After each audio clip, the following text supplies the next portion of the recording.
1982 വിശാല ഹിന്ദു സമ്മേളനം എന്ന പേരിൽ എറണാകുളത്ത് മഹാരാജാസ് ഗ്രൗണ്ടിൽ വെച്ച് ലക്ഷക്കണക്കിന് ഹൈന്ദവർ ഒറ്റക്കെട്ടായി നിന്നുകൊണ്ട് ഹിന്ദുക്കൾ നാം ഒന്നാണ് എന്ന് പ്രഖ്യാപിച്ചത്. പൂജനീയ ശ്രീമസ് ചിന്മയാനന്ദ സ്വാമിജിയും കാഞ്ചി ശങ്കരാചാര്യ സ്വാമികളും ചെങ്കോട്ടുകോണം സത്യാനന്ദ സരസ്വതി സ്വാമികളും വാഴൂർ വിദ്യാനന്ദ തീർത്ഥപാദ സ്വാമികളും എല്ലാവരും അന്ന് ആ സമ്മേളനത്തിൽ പങ്കെടുത്തവരാണ്.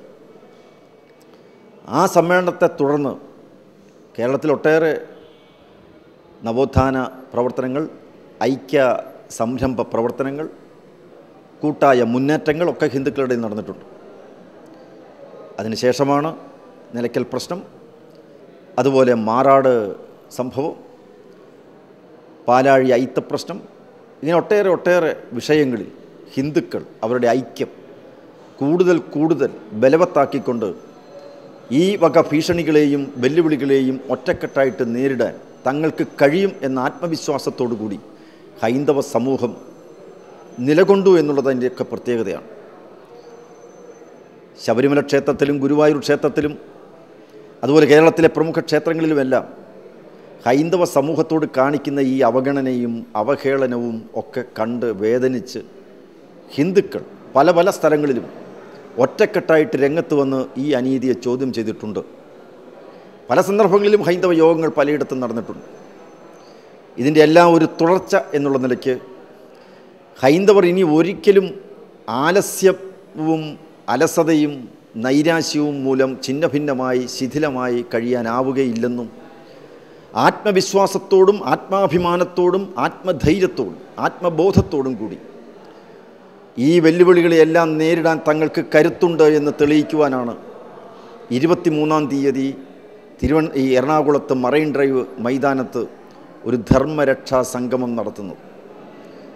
കഴിഞ്ഞ കാലങ്ങളിൽ നമ്മുടെ ആചാര്യശ്രേഷ്ഠന്മാരെല്ലാം കാട്ടിത്തന്ന പാതയിലൂടെ ശ്രീനാരായണ ഗുരുദേവനും ചട്ടമ്പി സ്വാമികളും അയ്യങ്കാളിയും പണ്ഡിറ്റ് കറുപ്പനും മന്നത്ത് പത്മനാഭനും TK മാധവനും തുടങ്ങി ഒട്ടേറെ മഹാത്മാക്കൾ കാട്ടിത്തന്ന പാതയിലൂടെയാണ് ഈ ഐക്യ പ്രവർത്തനങ്ങൾ ഇന്ന് ഈ ദിശയിലെത്തിയിരിക്കുന്നത്.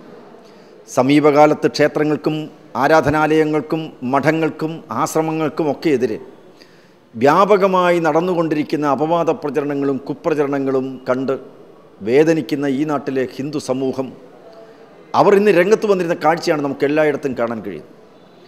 ഈ ലോകത്തെമ്പാടുമുള്ള ജനങ്ങൾ എത്രയോ ആദരവോടും ഭക്തിയോടും കൂടിയാണ് സദ്ഗുരു മാതാ അമൃതാനന്ദമയി ദേവിയെ കാണുന്നത്. എത്രയോ നിരാലംബരും നിരാശ്രയരുമായ പാവപ്പെട്ട നിർധനരായിട്ടുള്ള എത്രയോ ആളുകൾക്ക് എന്തെല്ലാം ജീവകാരുണ്യ പ്രവർത്തനങ്ങളിലൂടെ അവരുടെ കഷ്ടപ്പാടുകളും ദുഃഖങ്ങളും ദുരിതങ്ങളും നീക്കം ചെയ്യുന്നതിന് കർമ്മ പദ്ധതികൾ ആവിഷ്കരിച്ചിട്ടുണ്ട്.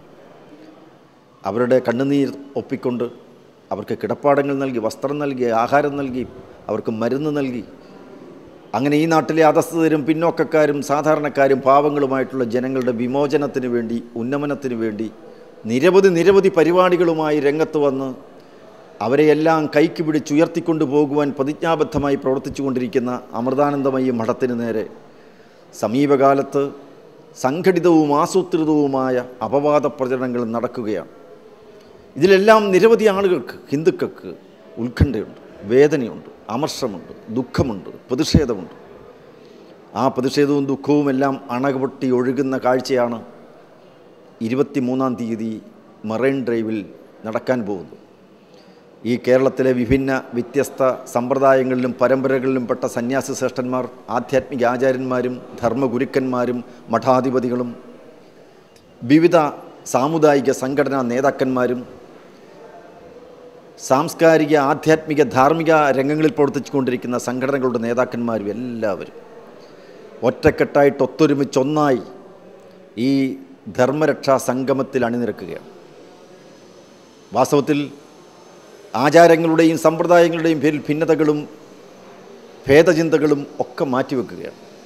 ദ്വൈതവാദികളും അദ്വൈതവാദികളും വിശിഷ്ടാദ്വൈതവാദികളും ഒക്കെ ഹിന്ദുക്കളിലുണ്ട്. ശൈവരുണ്ട്, ശാക്തേയരുണ്ട്, വൈഷ്ണവരുണ്ട്, പലരുമുണ്ട്. ക്ഷേത്രത്തിൽ വിശ്വാസമുള്ളവരുണ്ട്, ക്ഷേത്രത്തിൽ വിശ്വാസമില്ലാത്തവരുണ്ട്, പലരുമുണ്ട്. ഈ വൈവിധ്യം ഹിന്ദു സമൂഹത്തിൻ്റെ സൗന്ദര്യമാണ്, സൗരഭ്യമാണ്. ആ വൈവിധ്യങ്ങൾക്കിടയിൽ ഒരു ഏകത്വമുണ്ട്. ഈ നാനാത്വത്തിലും ഏകത്വമുണ്ട് എന്ന് പ്രഖ്യാപിക്കുകയാണ് ഈ സമ്മേളനം. ധർമ്മരക്ഷാ സംഗമം വൈവിധ്യത്തിൽ ഏകത്വമാണ്, യൂണിറ്റി ഇൻ ഡൈവേഴ്സിറ്റി. നമുക്കിതിവിടെ കാണാൻ കഴിയുകയാണ്. ഇത്രയേറെ മഠങ്ങളും ആശ്രമങ്ങളും ഹിന്ദുധർമ്മ സ്ഥാപനങ്ങളും ഒക്കെ ഉള്ളപ്പോൾ എത്രയോ സാമുദായിക സംഘടനകളിലും ജാതി സംഘടനകളിലുമൊക്കെ പ്രവർത്തിച്ചു കൊണ്ടിരിക്കുന്ന ഹിന്ദുക്കൾ, അതൊക്കെ ഉണ്ടെങ്കിൽ പോലും ഞങ്ങളൊന്നാണ്. ഞങ്ങളുടെ ധർമ്മം രക്ഷിക്കുന്ന കാര്യത്തിൽ ഞങ്ങളൊന്നാണ്. ഞങ്ങളുടെ ധർമ്മം രക്ഷിക്കുന്നത് ധർമാചാര്യന്മാരും ധർമ്മഗുരുക്കന്മാരുമാണ്. അവരെ ഞങ്ങൾ കൈവിടില്ല. അവർ നമ്മുടെ മാർഗദർശികളാണ്. ഭാരതത്തിൻ്റെ പാരമ്പര്യം ഋഷി പാരമ്പര്യമാണ്. ഋഷിശ്രേഷ്ഠന്മാരും ധർമ്മഗുരുക്കന്മാരും സദ്ഗുരുക്കന്മാരും ആചാര്യശ്രേഷ്ഠന്മാരും എല്ലാവരും ദീർഘനാളുകളോളം നടത്തിയ അവരുടെ തപസ്സിൻ്റെ ഫലമായി, കഠിനാധ്വാനത്തിൻ്റെ ഫലമായി ഈ സമൂഹത്തെ നയിക്കാനും രക്ഷപ്പെടുത്താനും അവർക്ക് വെളിച്ചം പകർന്നു കൊടുക്കാനും ഒക്കെ സാധിച്ചിട്ടുണ്ട്. അമൃതാനന്ദമയി മഠം ഈ ഭാരതത്തിന് നൽകിയിട്ടുള്ള സേവനങ്ങൾ, സംഭാവനകൾ മഹത്തരമാണ്. അത് മനസ്സിലാക്കാനും ബോധ്യപ്പെടാനും ഈ നാട്ടിലെ ജനങ്ങൾ തയ്യാറാകുന്നു. അങ്ങനെ ജനങ്ങൾ ഒറ്റക്കെട്ടായിട്ട് ഒരുമിച്ച് നിന്നുകൊണ്ട് ഇവിടെ എറണാകുളത്ത് 23-ാം തീയതി ധർമ്മരക്ഷാ സംഗമത്തിൽ പങ്കെടുക്കുകയാണ്. ആ സമ്മേളനം അധ്യക്ഷത വഹിക്കുന്നത് ഈ ഭാരതം മുഴുവൻ, ലോകം മുഴുവൻ അങ്ങേയറ്റം ബഹുമാനത്തോടു കൂടി കാണുന്നു ശ്രീനാരായണ ഗുരുദേവൻ്റെ പരമ്പരയിൽ, ആ മഹാത്മാവിൻ്റെ സന്യാസ പരമ്പരയിലെ ഇന്ന് ഏറ്റവും സമുന്നത സ്ഥാനം വഹിക്കുന്ന ശിവഗിരി മഠത്തിൻ്റെ അധ്യക്ഷൻ, പ്രസിഡൻറ്റ് പൂജനീയ ശ്രീമസ്വാമി പ്രകാശാനന്ദജി മഹാരാജാണ് അധ്യക്ഷത വഹിക്കുന്നത്. ലോകം വളരെ ആദരവോടുകൂടി കാണുന്ന ഏറ്റവും പ്രമുഖനും പ്രശസ്തനും പണ്ഡിതശ്രേഷ്ഠനും വാഗ്മിയും ഒക്കെയായിട്ടുള്ള ധർമ്മഗുരു പേജുവാർ മഠാധിപതി സ്വാമി വിശ്വേശ്വര തീർത്ഥജി മഹാരാജാണ് ഈ ധർമ്മരക്ഷാ സംഗമം ഉദ്ഘാടനം ചെയ്യുന്നത്. ഇവിടുത്തെ ഹൈന്ദവ നവോത്ഥാന പോരാട്ട മുഖങ്ങളിൽ ജ്വലിക്കുന്ന തീപ്പന്തമായി നിലകൊള്ളുന്ന, പ്രസരിക്കുന്ന ബഹുമാനപ്പെട്ട അശോക് സിംഗാൾജിയാണ് മുഖ്യാതിഥിയായി ഈ സംഗമത്തിൽ പങ്കെടുക്കുന്നത്. ഒട്ടേറെ സന്യാസിശ്രേഷ്ഠന്മാർ വേറെയുമുണ്ട്. വിവിധ സമ്പ്രദായങ്ങളിൽ പരമ്പരകളിൽപ്പെട്ടവരാണ്. സാമുദായിക സംഘടനാ നേതാക്കന്മാരുണ്ട്. SNDP യോഗത്തിൻ്റെ സമാരാധ്യനായ നായകൻ, ജനനായകൻ ശ്രീമാൻ വെള്ളാപ്പള്ളി നടേശൻ, കേരള പുലയർ മഹാസഭയുടെയും വിശ്വകർമ്മ മഹാസഭയുടെയും വിശ്വകർമ്മ സർവീസ് സൊസൈറ്റിയുടെയും ബ്രാഹ്മണ സഭയുടെയും യോഗക്ഷേമ സഭയുടെയും അതുപോലെ പട്ടികജാതി പട്ടികവർഗ സംഘടനകളുടെയും പിന്നോക്ക സമുദായ സംഘടനകളുടെയും ഒക്കെ നേതാക്കന്മാർ, പേരെടുത്ത് പറയാൻ ഈ അവസരത്തിൽ സാധിക്കാത്തത് അത്രയേറെ നേതാക്കന്മാർ ഉള്ളതുകൊണ്ടാണ്. അവരെല്ലാവരും ഒരേ വേദിയിൽ വന്ന് ഇരുന്ന് ഈ നാട്ടിലെ ലക്ഷക്കണക്കിന് വരുന്ന ഹൈന്ദവ സഹോദരങ്ങളെ അഭിസംബോധന ചെയ്യുന്ന അപൂർവ അനിതര സാധാരണമായ ഒരു നിമിഷമാണ്, മുഹൂർത്തമാണ് ഈ 23-ാം തീയതി വൈകുന്നേരം 4 മണിക്ക് മറൈൻ ഡ്രൈവ് മൈതാനത്ത് സംഭവിക്കുക. ഏവർക്കും സ്വാഗതം.